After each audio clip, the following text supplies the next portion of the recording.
নমস্কার বন্ধুরা, দীপাস কিচেনে আপনাদের সবাইকে স্বাগত। আজকে আমি পাঁপড় দিয়ে একটা নিরামিষ তরকারি করে দেখাবো। তো চলুন কিভাবে বানাই আমি দেখে নিই। থালায় একটা জল নিয়ে নিয়েছি, পাঁপড়গুলো আমি একটু ভিজিয়ে নেব।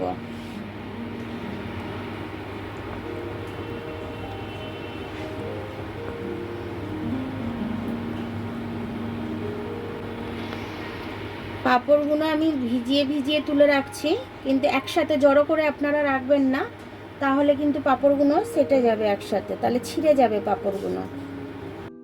এরকমভাবে ভিজিয়ে একটু জলের শোয়াবেন, যাতে জলটা গিয়ে পুরো পাঁপড়টা ভেজে নরম হয়। সেরকমভাবে দেখুন, এইভাবে আমি তুলে নিচ্ছি। থালার মধ্যে কিন্তু আমি সাজিয়ে সাজিয়ে এইভাবে রাখছি, একটার সাথে একটা ঠেকিয়ে রাখছি না। এবার আমি একটু বেসন নিয়ে নেব। স্বাদ অনুযায়ী একটু নুন দিয়ে দিলাম, একটু লঙ্কার গুঁড়ো দিয়ে দিচ্ছি আমি ঝালের জন্য, একটু হলুদ গুঁড়ো দিয়ে দিচ্ছি, মানে জিরে গুঁড়ো দিয়ে দিচ্ছি একদম সামান্য, হালকা করে একটু ধনে গুঁড়ো দিয়ে দিচ্ছি। সেটাকে আমি এবার মিশিয়ে নিলাম। এবার জল দিয়ে দিচ্ছি। এটাকে আমি কাদা কাদা করে গুলে নেব। ব্যাটারটাকে আমি ভালো করে গুলে নিয়েছি। এবার আমি পরের স্টেপে চলে যাব। এবার দেখুন, আমি ব্যাটারটা এর মধ্যে দিয়ে দিচ্ছি। ব্যাটারটা দিয়ে আমি ভালো করে এটা মাখিয়ে নেব।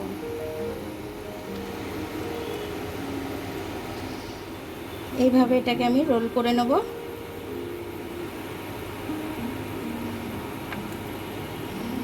এইভাবে রোল করে নেব। সবগুলোতেই আমি এক এক করে বেসন লাগিয়ে নেব। আমি আপনাদের কাছে জালি থালাটা থাকলে ওটা ইউজ করবেন। আমার কাছে জালি থালাটা ছিল না, ওই জন্য আমি ঝুড়িটা ইউজ করলাম। জলের ভাবে আমি এটা ভাবিয়ে নেব। একটু নিচে জল আছে, প্রেসার কুকারের ভেতরে জল দিয়ে দিয়েছি আমি। এবার আমি ভাবিয়ে নেব। আমি চাপা দিয়ে দিলাম, ভাবেতে হয়ে যাবে। ভাবানো হয়ে গেছে আমার। দেখুন, আমি এইভাবে এটাকে কেটে নিয়েছি পিস পিস করে। ভেতরে মশলাগুলো আছে, বেশ সুন্দর দেখতে লাগছে।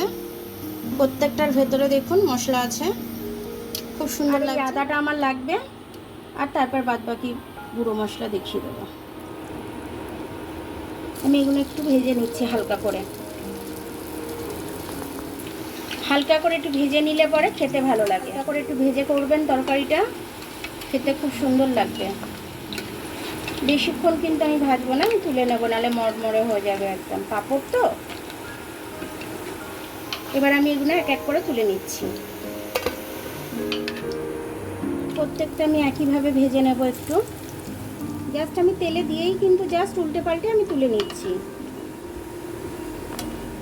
দুটো তেজপাতা দিয়ে দিলাম, একটা ডালচিনির টুকরো দিয়ে দিলাম, দু তিনটে এলাচ ফাটিয়ে দিয়ে দিলাম, একটু জিরে ফোড়ন দিয়ে দিলাম। এখানে আদাটা আমি একটু পেস্ট করে নিচ্ছি, তার সাথে আমি টমেটোটাও দিয়ে দিচ্ছি একবারে। টমেটোর পেস্টটা আমি দিয়ে দিচ্ছি।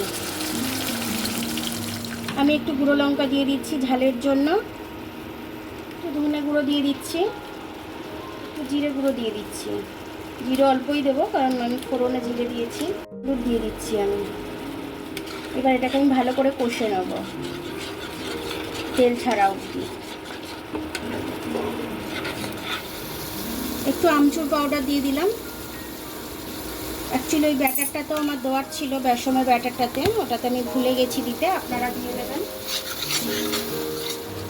এবার আমি এটাকে ভালো করে তেল ছাড়া অবধি খুব সুন্দরভাবে কষে নেব। দেখুন, আমার মশলাটা কিন্তু তেল ছেড়ে দিয়েছে, তারপরেও আমি একটু কষে নেব ভালো করে। যতটা ভালো কষা হবে ততটাই খেতে সুন্দর হবে এটা। একটু নুন দিয়ে দিলাম।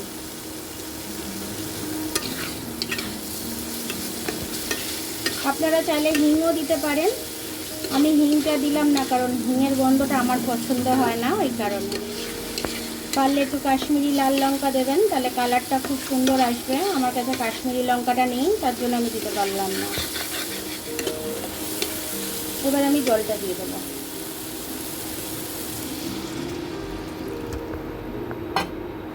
কমে আসবে, তারপরে আমি এটা দেবো, পাঁপড়গুলো দিয়ে দেবো। একটু স্বাদটা ব্যালেন্স করার জন্য একটু চিনি দিয়ে দিলাম 1 চামচের মতো। দেখুন আমার ঝোলটা কিন্তু টকবক করে ফুটছে। পাঁপড়গুলো দিয়ে দিচ্ছি। পাঁপড়টা একটু নরম হয়ে গেলে, ঝোলটা একটু গাঢ় হয়ে গেলে আমি নামিয়ে নিচ্ছি। অল্প তরকারি তো, তাই অল্প ঘি দিলাম।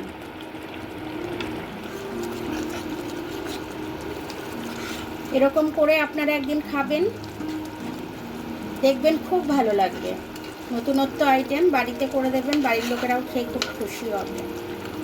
দেখুন বন্ধুরা, আমার তরকারিটা কিন্তু হয়ে গেছে, পাঁপড়ের তরকারিটা। এবার আমি এটাকে নামিয়ে নেব। সব কিছুর ব্যালেন্স ঠিক আছে একদম। দেখুন আমার পাঁপড়ের ঝালটা কিন্তু হয়ে গেছে, খুব সুন্দর হয়েছে। আমি খেতেও কিন্তু খুব দারুণ হয়েছে।